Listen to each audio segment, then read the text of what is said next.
biasa lah, kita mudah-mudah kata orang awam ni dah. Kita orang biasa, orang tidak berpangkat dari segi keilmuan, dari segi apa tu kita orang biasa lah, pada umum panggil orang awam. Awam dari segi ilmunya, awam dari segi amalannya, katakanlah nah. Jadi bolehkah apa saat ni, bolehkah awam mencapai ya, orang awam bolehkah mencapaikan maqam musyahadah?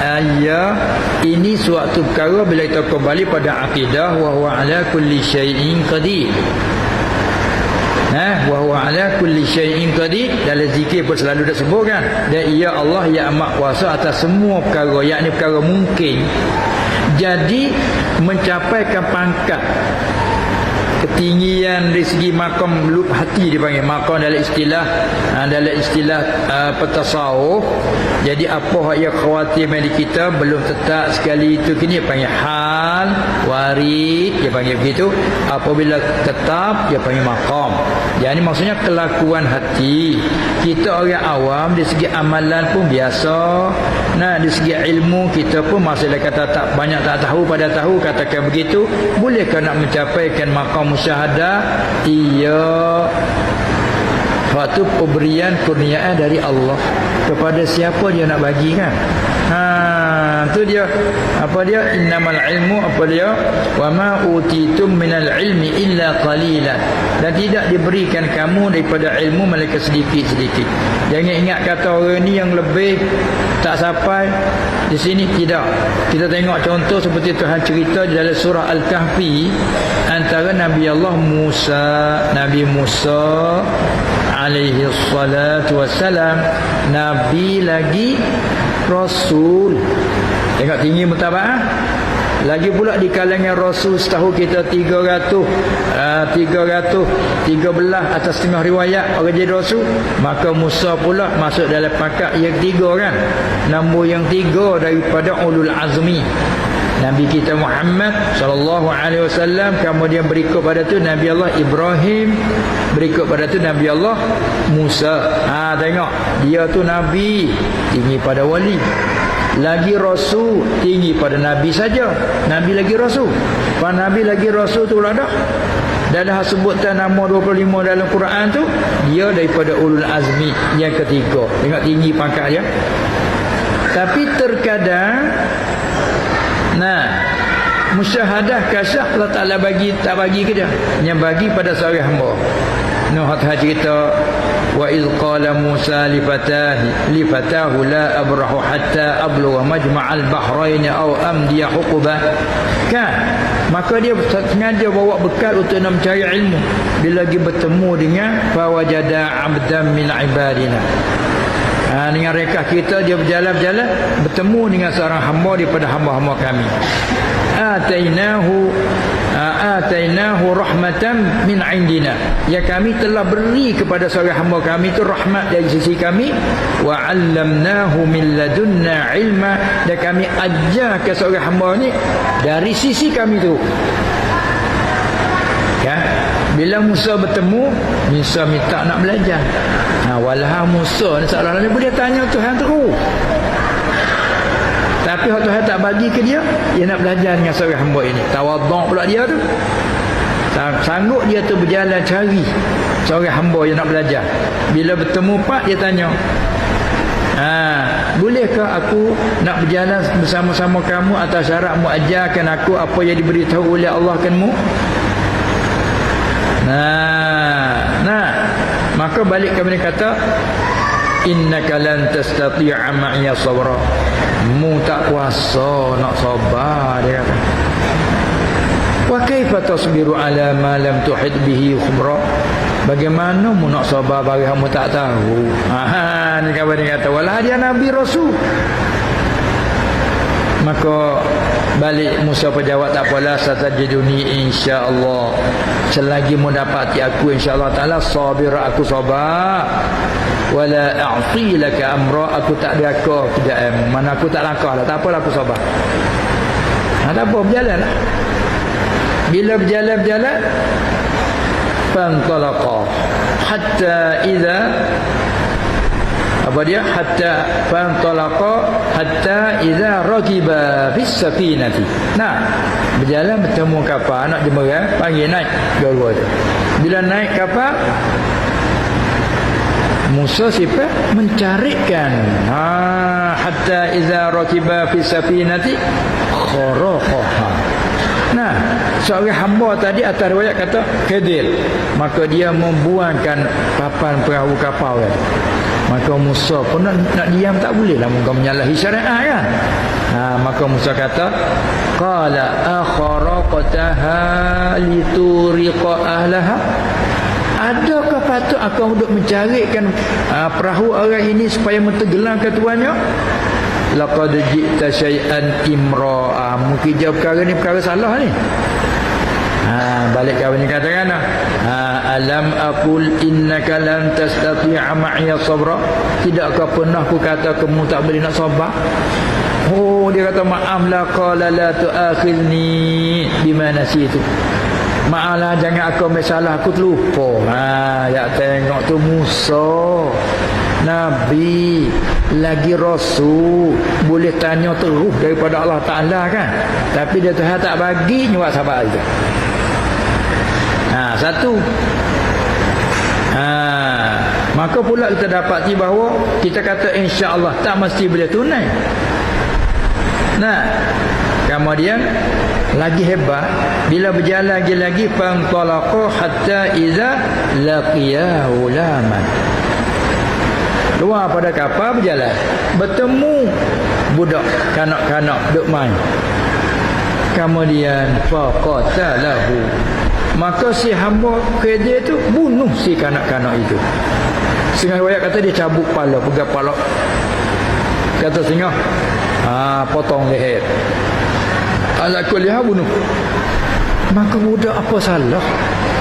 Kanak-kanak ni walaupun rupa ya salah, berdosa tak ada lagi atas kanak-kanak. Sebab itulah yang Musa kata aqatalta nafsan zakiyatan bighairi nafsi. Ada setengah qiraat aqatalta nafsan zakiyatan bighairi nafsi. Adakah patut kamu bunuh kanak-kanak yang suci bersih bighairi nafsin, dengan tak ada sebab dia bunuh orang lain? Kalau budak ni pernah bunuh orang, tak ada juga rupa-rupa salah walaupun tak berdosa atas dia. Ni tak ada apa bighairi nafsin, tak pernah dia melakukan pembunuhan orang, tak ada. Bapa mau buat begitu? Laqad ji'ta syai'an nukra. Dua. Maka balik ke dia kata lagi qala alam aqul laka innaka lan tastati'a ma'a sabra. Akhirnya dengan mereka Musa kata ginilah, kalau aku soal lagi lepas pada ni pakai kita dua ni tak kira. Maka dia pun jawab qad balagta, apa dia alih uzra. Sungguhnya aku ni siapa pada uzur, tak lagi dah. Jalan pula. Bila bertemu satu kampung beradu minta buat jamuan, maka ahli kampung tak sanggup jamu. Maka keluar daripada kampung berjalan, temu pula dinding yuridu an yanqadha fa aqama. Dia sehingga begini, maka Khidir betul beki jadi pala. Dia tanya pula, "Mu nak ambil upah mana?" Jadi tiga tanya, akhirnya kata haza firaqu baini wa baini. Kita dua bercerailah setakat ini. Tak boleh dah. Ni uzur dah, tak boleh dah. Tabanya janji aku nak ajak, mu jangan dah kata apa aku buat. Tiba mu apa aku buat semua mu kritik. Tak boleh tidak. Lepas pada tu sebelum pada nak bercerai tu, sebelum pada dia nak bercerai, maka dia apa cerita dulu. Ya aku buat semua tu, kita ringkasnya wa ma fa'altuhu an amri. Bukan aku buat tu dari semata-mata aku, bukan arahan daripada nafsu aku. Tak, semua aku buat itu dari Tuhan lah beritahu kepada aku yang mu tak tahu. Ini. Jadi tepat nak-naknya betul. Musa Nabi lagi Rasul, pangkat dia tinggi. Yang ini Khidir atas satu kata wali je. Walaupun satu kata Nabi. Dia bertabat wali. Ala kulliha, kerana sembah dengan Musa, Khidir kurang pada Musa. Kalau kata Khidir wali, Musa Nabi. Kalau kata Khidir tu Nabi, Musa ni Nabi lagi Rasul. Ada juga setengah kata tu rasul. Kalau kata rasul, Musa ni daripada ulul azmi, ala kulli hal lebih Musa semata. Tahu tak? Tapi tengok Allah Taala tak bagi tahu ke Musa, bagi tahu ke dia. Siapa? Musa nak belajar dengan dia. Jadi ambil daripada cerita tadilah. Ini yang panggil apa ni? Ni ilmu laduni Allah Taala buka kita. Cara ilmu ghaib. Musa tak tahu. Tengok dia bunuh budak, dia tak tahu. Walaupun dia royak tanah, ada pebudak yang aku bunuh itu, kerana Allah Taala bagi tahu pada aku budak ini akan jadi kufur. Bukan kufur setakat dia, akan menarik ibu bapa dia jadi kufur. Maka Allah Taala bagi tahu pada aku, dia suruh aku bunuh. Jadi kalau tengok zahir syariat tak ke salah. Salah. Tapi bila tengok batin syariat betul. Sebab Allah suruh dia. Masalah buah papan tadi, perahu tadi, kapal tadi. Dia kata ada pun perahu ini tuan punya dia orang miskin. Orang miskin dia duk jalan perahu dia tu duk kutip pas sendiri, orang petani panggil duk kutip tambah, sini panggil malmai dah. Kereta menambah nak panggil. Jadi hasil daripada situlah buat nafkah anak isteri. Jadi wa kana wara'ahum malikun ya'khudhu kulla safinatin ghasba. Depan dia tu kata setengah, belakang dia ni, dia lorak kita cakap kedua tu. Belakang mana hadapan kita cakap dah. Nanti ingat belakang hari. Apa mana? Kamu ingat nah, hari ni tak apalah. Belakang hari mungkin ingat. Apa mana belakang hari? Yang ni dah hadapan. Tu wakana wara, ada tafsir wara mana hadapan. Mana tuan perahu dia nak pergi ni, depan dia tu ada raja yang zalim, nanti nak ropak mana-mana kapal lalu. Dia sekat situ tengok bila dia rapah. Kesian orang miskin. Kata setengah di belakang. Belakang lah. Dia pergi hatta dia balik mula. Balik selah di belakang ni. Ala kuliah ada merompok. Jadi bila aku buang ke kapal supaya nampak tu kapal ni rusak. Bila peropak sekat tengok, oh kapal rusak. Lepas. Selamat dia. Bila selamat, kau klik tambah lah apa-apa semula tu. Ini Allah Ta'ala beritahu aku. Ammas safinatu fakanat limasakina ya. Apa dia? Maluna. Fil bahar. Sampai akhir. Tu dia dah hurai. Adapun dini yang aku betul, ada harta anak yatim di dalam tu. Ibu bapa dia soleh, budak yatim harta banyak dalam tu, nanti kalau terbakar terbalik, nanti hartanya diambil oleh orang lain. Atau aku beki betul supaya dia balik seksa, dia boleh ambil balik harta dia. Itu bukan aku nak ambil upah. Lepas tu bersurailah. Ini tepat nak dengan soalan tadi. Kita orang awam, dari segi keilmuan kita tidak masalah. Orang alim biasa, kita orang kampung belajar agama sedikit je, bahkan mendengar je, melalui bukan bersungguh belajar, tidak, maka awam lah kita panggil. Amalan pun ala qadar, belajar lebih kurang kita amalkan biasa begitu je. Bolehkah nak capaikan maqam musyahadah? Iya, ini kurniaan dari Allah kepada siapa yang ia kehendaki. Itu dia kehendak Nabi siapa? Wa man yu'tal hikmata faqad utiya khairan katsira. Siapa-siapa diberi akan dia hikmah, maka sungguhnya diberi ke orang tu kebaikan dia amat banyak. Lepas tu terserah kepada dia lah. Itu maqam musyahadah. Allah bukakan dalam hati, apa dia tengok, apa dia sampai kepada Allah. Tengok suatu sampai kepada Allah. Seperti kata orang apa nama ni, orang arif, ma raaitu syai'an illa wa raaitullaha fihi. Tidak aku lihat suatu benda melainkan aku nampak Allah di situ. Bukan arti bertepat, tidak. Maknanya pandangan musyahadah. Seperti misalnya gini ya. Cuba kita kata apa? Bila kita tengok masalah orang yang bila ada kasih cinta kepada satu orang kawan dia. Dia ada kawan rapat dengan dia, kawan dia tinggal lama. Lepas tu bila tinggal lama ingat ke kawan. Dia tengok-tengok, ni kain hak kawan kita dia tinggal. Bila tu tengok kain tu, mata hati nampak tuan. Dia panggil musyahadah. Tengok kain dengan mata kepala, mata hati sila lagi pada tuan kain. Dia panggil aku tidak tengok suatu malaikat, aku nampak tuannya di situ, bukan tuan duduk di kain tu. Tuan balik lama dah, apa tak orang petani. Saya tak orang petani, dia balik petani. Kata nak balik kejap je, nak balik sebentar je, tak ada mari-mari. Payah dah tinggal lah baju dia dengan kita mungkin nak mari pula. Tapi kelik tak mari-mari, orang petani kata. Kita tengok baju dia, ingat ke dia? Mata kepala tengok baju dia, tapi mata hati nampak dia. Gitu tak? Tak faham lagi? Cerah ni, bukanlah gelap ni. Tu nak contohnya. Atau orang sufi kata nak, setiap aku tengok makhluk, aku nampak Allah di situ. Tu kata-kata dia. Pak kita tak faham murak, sesatlah kita. Silap faham. Tu kita ukur kata sesat tu. Tidak.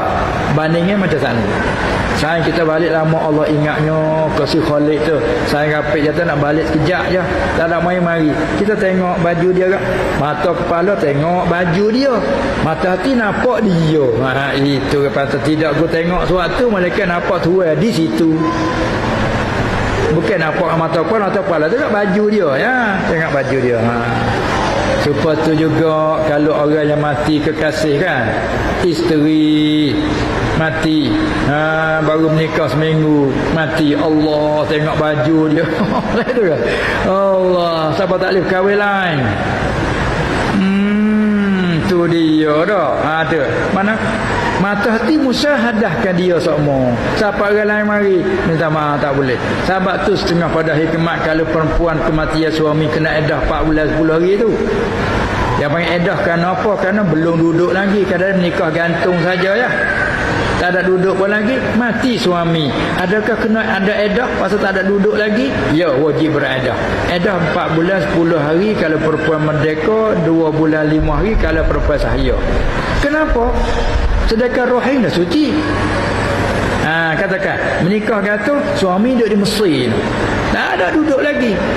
Mustahil pada anda nak duduk Mesir. Kita sini duduk di Pahang ni. Masalah mereka hak keramatnya kelik hari boleh hadilah. Duduk Mesir kelik hari. Tu hak keramat saya kira tak ada keramat. No. Mana mustahil pada anda tiba-tiba meninggal di sana. Dalam keadaan duduk gantung meninggal. Apa hukum? Edah 4 bulan 10 hari. Apa hikmah? Litafajju'i minhu. Bukan kerana suci rahim tak, litafajju'i minhu, kerana terkejut kematian. Bila terkejut tu kadang tak boleh nak terima orang lain. Tu ditangguh dalam masa 4 bulan 10 hari, kerana 4 bulan 10 hari masa tiup roh. 4 bulan 10 hari. Itu di antaranya hikmah-hikmahnya. Jadi tempat nak contoh tadi ialah kita orang awal boleh capai ke dak maqam syahadah. Iya, ini kurniaan dari Allah kepada siapa yang ia kehendak. Tak ada mengaji, data-data pandai, tak ada mengaji alim, itu mustahil pada anda, yang harus pada akal. Begitu. Dia kadang begini, kadang-kadang bila orang tak ada mengaji, dia cakap tentang hakikat. Kata, Muhammad mana mengaji dah? Aku mengaji tak tahu, mu tak ada mengaji ni. Kalau kata tak ada mengaji seketok. Tak ada mengaji seketok. Ketok tak apa dia? Qita'atan. Arab tu lah. Qita'atan, qita' jamak dah qita'. Mafrad qita'atan. Kata tak ada mengaji seketok mu ni. Nyambil Arab macam apa itu. Tak ada mengaji seketok. Mana para aku mengaji tak tahu. Itulah timur soalan kata, bolehkah? Iya. Itu. Masa kita sudah pun sampai kepada hujung kan. Hujung penghabisan adalah